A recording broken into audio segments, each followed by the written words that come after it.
Yeah! Je suis contente parce qu'on est mercredi et les mercredis, c'est mon jour préféré désormais. J'ai un test pour toi. Dis-moi, qu'est-ce que ça veut dire RT? Ou bien entrer dans son PV?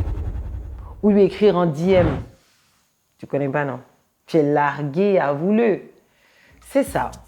Écoute, aujourd'hui, on va parler d'un thème qui est important. Je suis coach Meliou, je suis pasteur de jeunes et je te dis bienvenue à Parents d'amour.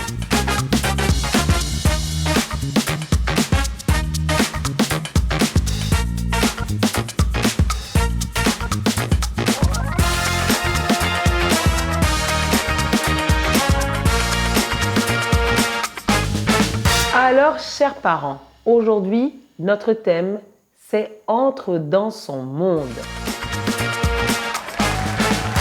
L'adolescence est la période où ils construisent leur personnalité. C'est aussi la période où ils tissent des amitiés. Et avec ces amis, ils ont le même langage.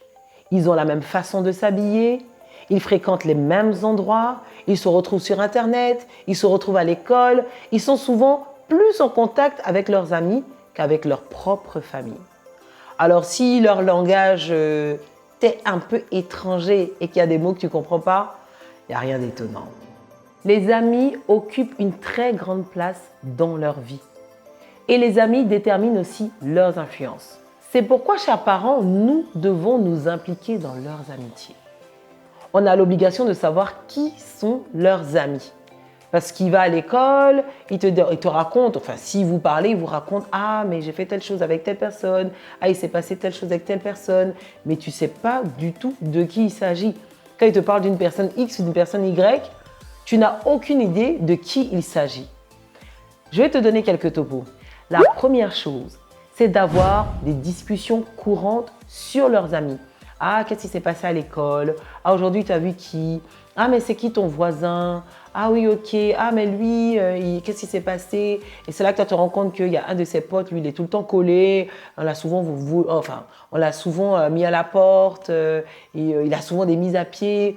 Ou il y en a un qui est très studio, il y en a un qui aime le sport. Bon, bref, déjà, au travers de son discours, on peut déjà savoir le type d'amis qu'il a.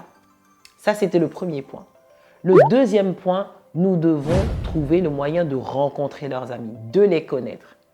Donc, c'est important de ne pas seulement avoir les connaître de loin, mais il faut les connaître de près, à savoir à quoi ils ressemblent, c'est quoi leur look, ils parlent comment, ils ont quel type d'éducation. Le mieux, ce serait encore de pouvoir, si c'est possible, rencontrer les parents.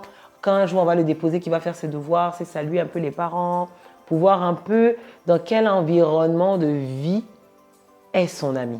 Parce que souvent, il peut dire « Ah, je vais passer un exposé chez un ami. » Mais en fait, c'est quel type de maison? Avec les jeunes que nous encadrons à Bloom, nous avons plusieurs fois entendu des cas où c'était juste pour aller passer une nuit et voilà, il y a eu un viol. Pourquoi? Parce que dans cette maison-là, il y a un grand-oncle. Donc, c'est important un peu de discerner l'atmosphère de la maison de nos amis, pour savoir un peu dans quel environnement ils vont, où est-ce qu'ils vont et qu'est-ce qui s'y passe. Est-ce que je suis à l'aise de les laisser partir là-bas ou pas du tout rassurée? Donc, c'est important de connaître les amis. La troisième chose, c'est de pouvoir créer à la maison un espace propice pour que ton ado puisse recevoir ses amis.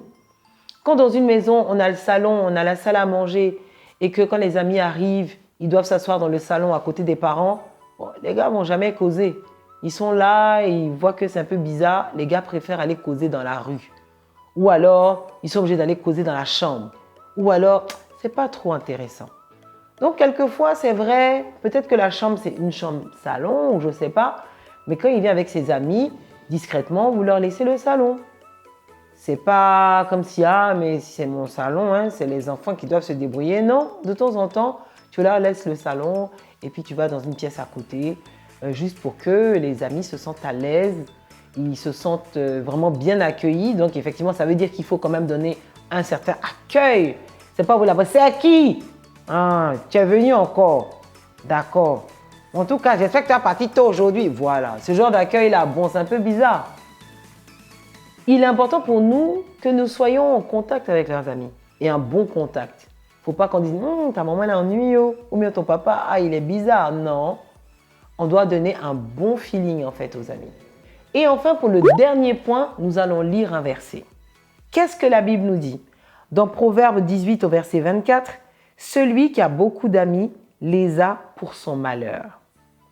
Mais il est tel ami plus attaché qu'un frère. Ça veut dire que c'est vrai que parmi ce groupe d'amis, il y en a sûrement des bons, il y en a sûrement des moins bons.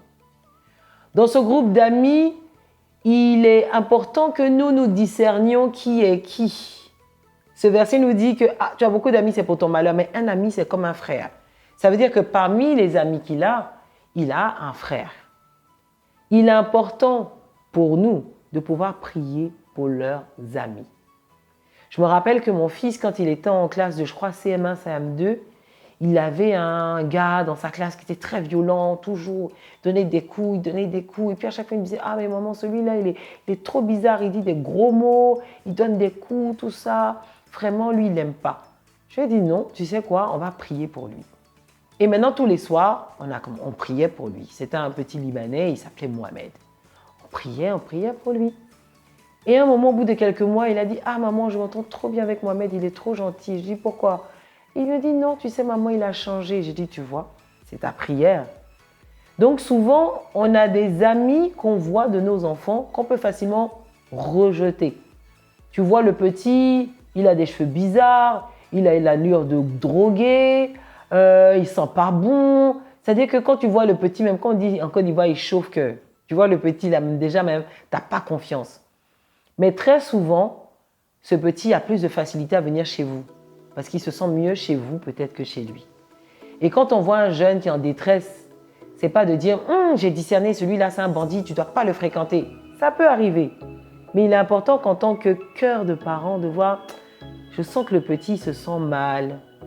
Est-ce que je ne pourrais pas un peu discuter avec lui ?» C'est pas de rejeter les amis. Mais peut-être que toi, tu es une source de bénédiction pour cet enfant-là.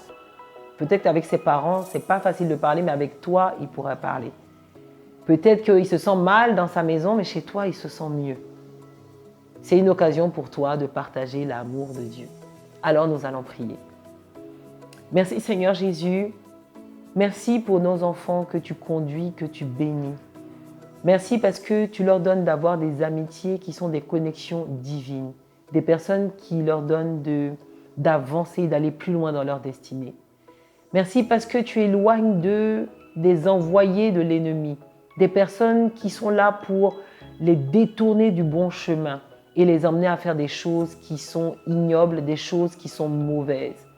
Mais je te prie aussi, Seigneur, que nous, parents, puissions être des instruments de bénédiction pour tous ces jeunes que nous rencontrons, les amis de nos enfants qui se sentent mal, qui sont quelquefois en détresse ou qui ont besoin d'aide, qui ont besoin de parler. Donne-nous d'avoir un cœur de maman, un cœur de papa, afin de pouvoir les assister, afin de pouvoir leur apporter peut-être le réconfort dont ils ont besoin.